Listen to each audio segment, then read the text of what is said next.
A very important topic. So earlier I spoke to Brandon Arnold. He's the executive vice president at the National Taxpayers about this. It was an intriguing discussion, so have a listen to what he said.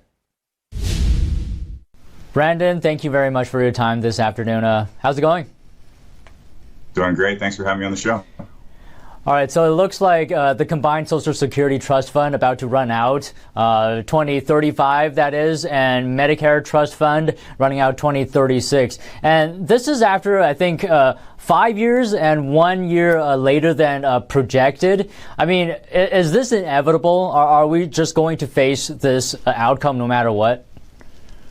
Yeah, the dates are going to change slightly, and a lot of that is due to just the performance of the economy. When the economy is doing well, we have more taxes flowing into these programs. That's going to extend their lifespan a little bit. But at the end of the day, we can only extend their lifespan so much. They are eventually going to go bankrupt. Whether that's 9 years, 10 years, 11 years, we don't know precisely. But when that happens, we're going to have really disastrous impacts on senior citizens and on our economy at large. We could be looking at 20% cuts to Social Security benefits that kick in very, very quickly unless we take the appropriate actions right now to start fixing these programs and make them solvent.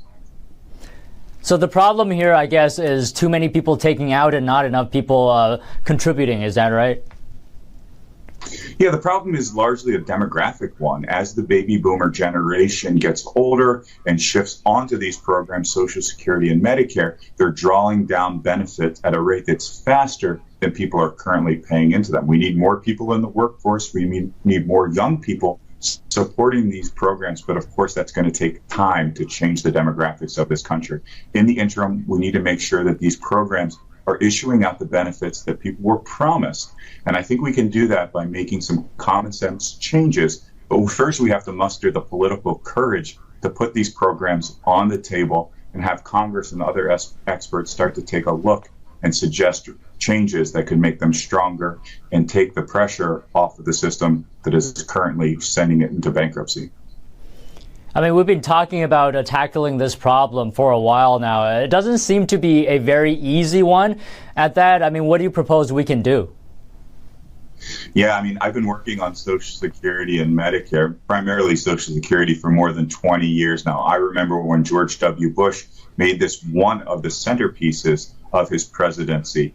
He tried to fix Social Security. He got burned very, very badly for it. And I think people have seen that. Politicians have seen that and said, I'm just going to stay away from this. Of course, if you stay away from this problem, if we refuse to have the courage to fix these programs, it means you're going to have those abrupt cuts to Social Security and Medicare down the road, 10 years from now, 12 years from now, what have you. So I think we need to look at a number of things. I think we need to look at adjusting the retirement age for both programs. If we increase that retirement age, not for retirees that are currently on the programs, not for near retirees that are in their 40s or 50s, but for the younger generation, we need to start to change the way these programs function to reflect the way that people operate now. People work much later in their lives than they did when these programs were created many decades ago. So we need to modernize these programs, we need to strengthen them, and we need to make sure we do so in a way that honors our promise to current retirees. All right, let me ask you this, and it could be a touchy subject. We're talking about migration here. Millions of migrants coming into the United States. I wonder if there's any relationship between that and Social Security and Medicare, any dynamic here. What are your thoughts? Yeah, I mean, immigration is certainly a very dicey issue, and it does impact the balance sheets of our federal programs because you do oftentimes have people that are collecting more in the way of benefits than they're paying in the way of taxes. And when that happens, it places a strain across our government, across our federal government, including our entitlement programs. So it's a big problem.